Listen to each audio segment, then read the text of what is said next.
जय श्री राम। अयोध्या कांड का 79वां सर्ग।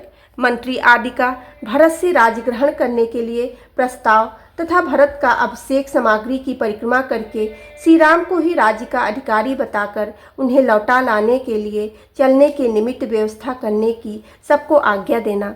तदंतर 14वें दिन प्रातःकाल समस्त राज कर्मचारी मिलकर भरत से इस प्रकार बोले।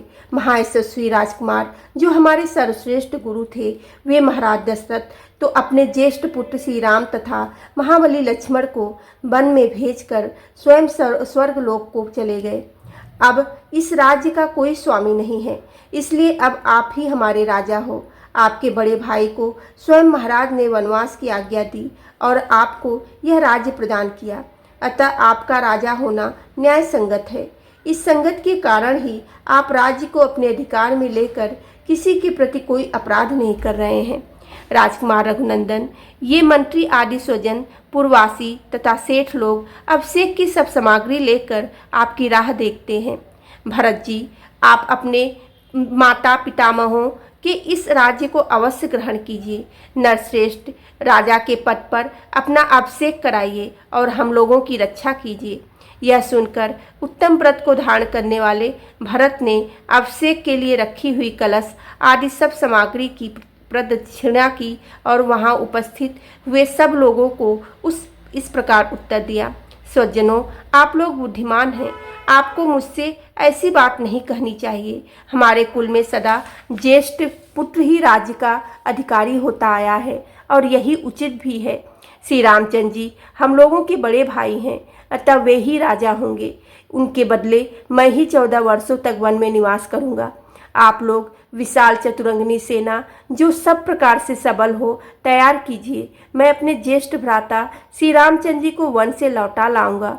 अभिषेक के लिए संचित हुई इस सारी सामग्री को आगे करके मैं श्री राम से मिलने के लिए वन में चलूंगा और उन नरश्रेष्ठ श्री रामचंद्र जी की का वहीं अभिषेक करके यज्ञ से लाई जाने वाली अग्नि के समान उन्हें आगे करके अयोध्या में ले आऊंगा।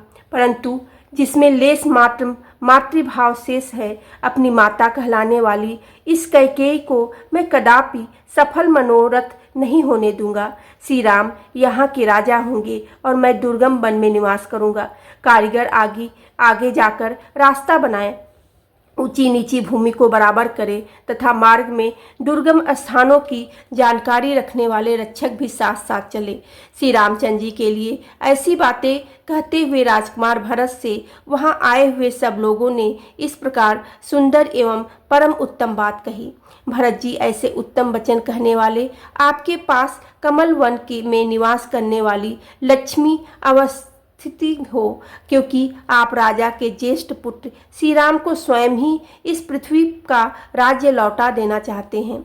उन लोगों का कहा हुआ वह परम उत्तम आशीर्वचन जब कान में पड़ा, तब उसे सुनकर राजकुमार भरत को बड़ी प्रसन्नता हुई।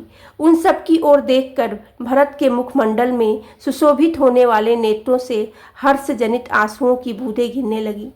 भरत के मुख से श्री राम को ले आने की बात सुनकर उन सभा के सभी सदस्यों और मंत्री सहित समस्त राज कर्मचारी हर्ष से खिल उठे। उनका सारा शोक दूर हो गया और वे भरत से बोले, नरश्रेष्ठ, आपके आज्ञा के अनुसार राज परिवार के प्रति भक्ति भाव रखने वाले कारीगरों और रक्षकों को मार्ग ठीक करने के लिए भेज दिया गया है। बोलो सियावेरे रामचंद्र की जय, पवन सुत हनुमान की जय।